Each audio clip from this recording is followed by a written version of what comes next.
I have rhubarb, strawberry, green tea, and it's some real tea. It's the loose leaf kind, not the pre-packaged perfume. Okay, I wanted to talk about drama because this word reminds me of middle school. Thank God I haven't had drama in my life in a very long time. Sitcom, action, something is happening, something is interesting. Let's engage in it and feel something, how I understand it. As I like to dwell into my mind, I don't actually enjoy it. I'm just saying it like that. I hate it so much I have to stop. But I do have a tendency. I started thinking about drama in a different way. Inner drama versus inner peace. What is even drama? Let's analyze conflict on this middle school example. You know, when fear is ruling your life, you have no purpose, your day-to-day is absolutely meaningless. It's either instant gratification or lowering someone else's self-esteem that will make yours go higher. Incredibly unpurposeful relationships, just activities that have completely no essence. Your heart is starved. You're also deep down very scared, you know? Unfortunately, in this society, teenagers are very sad and angry, but it manifests as confidence and arrogance. And I've seen a part of it myself. I personally was never like arrogant or mean, imagine, but I was masking my confidence. I was masking my insecurity with confidence and with, trying to be first and the loudest and the main one. It worked. Genuinely, sometimes when I'm around people and I observe what they do, how they talk to each other, like how people tell me a story about someone, I'm like, wow, I'm really watching a show. Like, this is Netflix. This isn't happening in real life. Why do you talk like this? It's really difficult to come to terms with the fact that our society lives in so much fear, and it scares me. I'm not saying I'm incredibly conscious and perfect in my relationships or how I talk about people or to people, but my conflict, my drama is inside of me. I like to say that comparison is good. I notice a lot of patterns that are very similar in people with completely different circumstances than me that help me improve my circumstances, even though we're going through completely different things. It's impossible to have an argument with a fully conscious person, with a person who's grounded, who is stable, who has meaning, who has a routine, who has strong values. It's impossible to start drama within a conversation with this person. Like, I can't visualize having a heated argument with Eckhart Tolle. I'm not just talking about heated conversations, actually. Joe Rogan, like, rolling his eyes when talking to me and telling me that my argument doesn't make any sense, or just walking away. Not having friction within a conversation doesn't mean not having an opinion on it. Because, bro, Joe Rogan is the most opinionated person on this planet, I think. Imagine him, like, shouting, screaming. I don't know if he's actually a good example, but I can't imagine this. Maybe this happened even on camera. But I didn't see any videos of Joe Rogan behaving this way. It's impossible to irritate a grounded person. He is going to state his opinion, but you're not going to see any defense or attack.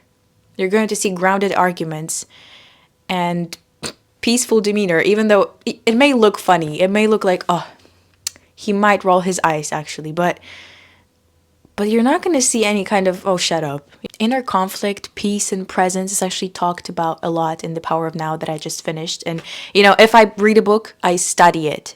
So this took me a lot of time. I got a lot out of this book.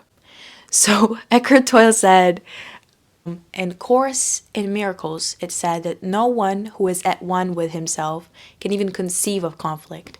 It makes so much sense.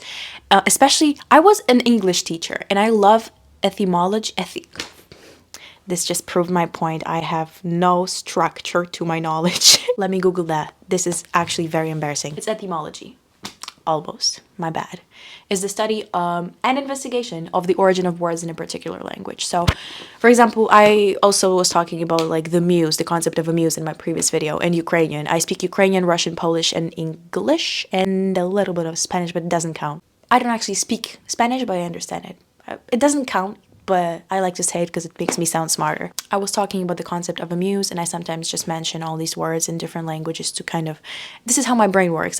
I don't really understand language. I don't even know what language I'm thinking. I actually got that question before. I don't know. Sometimes my dreams are in English because most of the time I talk to myself, and when I talk to myself into the camera, it's in English. I speak Ukrainian at home, and I talk in Polish to my friends and in English. So let's come back to the concept of inner peace and inner conflict. When you're not at one with yourself, which means you're not completely in tune with presence, you're not grounded, you don't have structured purpose, you don't know why you wake up in the morning. So when you're not at one with yourself, any kind of conflict and drama just sticks to you. You're a magnet to disharmony.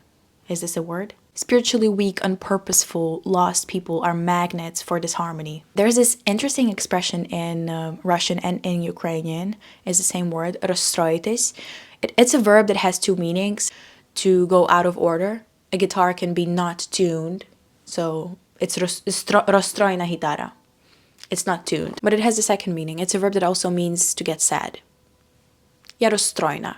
I'm a bit sad. I like how words have different meanings, you know? You can get sad. Ти можеш розстроїтись. Roz is like a part of a verb. It doesn't matter. It's not the base of the word. Troi is three. The core of the word is troi. Rozstroїтись. You are separated into three parts when you're not at one with yourself. And I like how they mentioned it here. You're not at one. You're not put together. You don't have your values, your actions, your intentions in one place. They're not aligned. So we have it figured out. Now let's put ourselves together. In different languages, it kind of correlates. It's like an energetical truth. It's not really in words, you know? We don't make meaning from words. We have meaning and we give it words. We all live in universal essence and we give it different words in different languages. Some languages have deeper meanings. Some are just English. Cup review. To eliminate conflict, your task is to pull yourself together. This can be done through contemplation. I don't recommend it. It can get out of hand.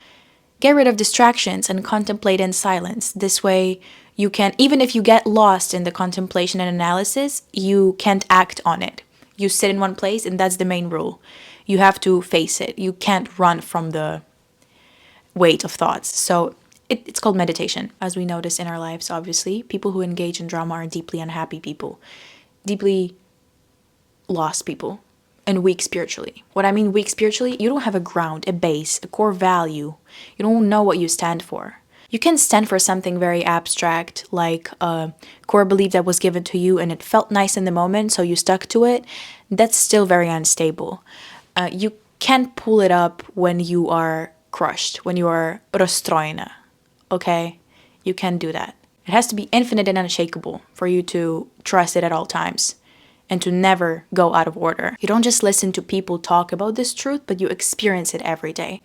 And it makes it more grounded, and it makes it a physical value in your life that you can actually stand for. Something that you believe in. Build a purpose, build a goal, and work for it. Simple, but that's if I'm talking in simple bro language. If you allow me to get more whimsical and deep with it, you have to meditate and let your thoughts completely frighten you. You have to face this fear, because if there's any type of conflict, there is fear, and you can't run away from fear with work. You can't make a goal and work towards this goal because the fear is going to be in the background somewhere, very muted. You know, you won't be able to hear it in your daily routines that are so valuable and purposeful, but it will always stay if you don't face it, and it will show up in the most inconvenient time. And it might take a few months out of your life until you realize that it's counterproductive to run from fear. You have to face it, sit with it, and consciously experience the peace of God in present moments. Fully surrender to every single thing, even fear. Look at it as a challenge. A challenge is still a pretty emotional term. A challenge is challenging me. I feel challenged and scared of fear. Look at it as, in meditation, there are a lot of concepts that compare these experiences like fear and anxiety and depression to weather. Look at fear as something that just is in nature. It doesn't have a positive or a negative charge, like a cloud, like rain, like rainbow. Any kind of conflict, inner or outer conflict, it's not going to faze you anymore. It's just going to be funny. I'm striving to reach that point in my inner peace. I love the mental gym that I built for myself, the meditation and praying and journaling. I've been going to the physical and mental gym every single day for at least 5 years. My dream mental physique is to reach a point where I just laugh at anxious thoughts. I just laugh at any kind of fearful narratives, just irrational judgments of everything around me. I just want to be. That's the goal. That's the apps that I'm working for.